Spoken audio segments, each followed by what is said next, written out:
Hey everyone, welcome back to Corporate Decoder. Today we are diving into an 8K filing from Ardelyx Inc. and I can already tell you it's going to be a bit more exciting than just reading about accounting rules. Get ready for a shareholder vote that might have changed the course of the company. Before we jump in, if you like having corporate reports translated into plain English, consider subscribing and be sure to join our Discord community for deeper discussions. Link is in the description. This report tells us about some important events that happened on June 18, 2025. This is called an 8K filing, basically a company letting everyone know about big changes or events that could matter to investors, which they are required to file with the Securities and Exchange Commission or SEC. One of the main things they're talking about is an update or change to their stock plan. This is officially titled the First Amendment to the Ardelyx Inc. Amended and Restated 2014 Equity Incentive Award Plan. Long name, but crucial, basically. It gives the company more flexibility in how they give out shares of stock to employees and executives as a form of payment or reward. The board of directors, which is the group of people elected to represent shareholders, thought this change was important, so they said yes to it on April 28, 2025. But it wasn't just up to the board. This kind of decision often needs approval from the actual owners of the company, the stockholders, so a vote was held at the annual meeting on that same day in June. Now, let's get into what got voted on at that meeting. According to this section, the meeting happened virtually, meaning people could join from different locations and cast their votes.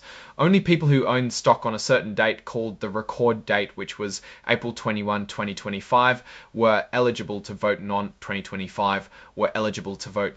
On that date, there were over 239 million shares that could be voted.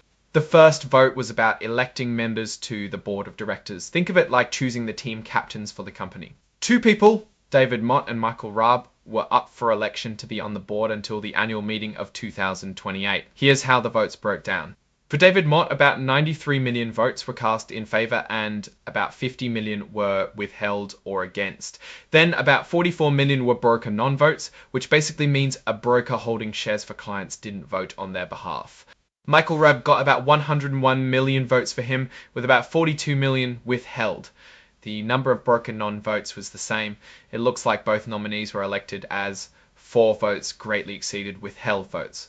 Next up was a say-on-pay vote. This is where shareholders get to give their opinion in an advisory way about how much the top executives are being paid.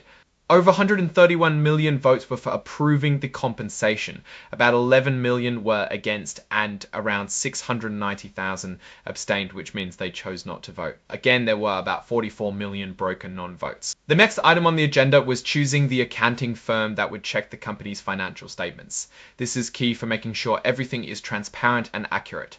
The company proposed Ernst & Young LLP, and the shareholders got to vote on whether to approve this choice. The results were overwhelmingly in favour, with over 182 million votes for, about 3 million against, and a little over 1 million abstaining, so Ernst & Young LLP got the thumbs up to be the company's official auditors. Now for the main event, the vote on the amendment to the stock plan we talked about earlier. This is important because it decides how the company can use its stock to pay or incentivize people. It looks like about 85 million votes were in favour, while about 57 million were against, a much closer outcome than the other proposals. About 500,000 abstained, and there's 44 million broker non-votes again. Despite the opposition, the equity plan amendment passed. Finally, this section lists exhibits or additional documents that are included with the filing. One of them is the actual amendment to the equity plan itself, so people can see the exact details of the changes. Now, zooming out and looking at the big picture, some interesting observations can be made given these voting outcomes. Ardelyx is clearly pushing for more flexibility in how it uses stock to incentivize employees. That's why they proposed the equity plan amendment, which, although approved, saw significant opposition at how the company is managing executive compensation or diluting shareholder value with company stocks. The say-on-pay vote could signal growing unease among investors about the cost of compensating top leaders. On the other hand, the fact that the company has clearly communicated the importance of this new change suggests they're willing to hear and consider shareholder concerns. Electing directors typically gives no insight into the trajectory of the company, but the results here seem fairly standard.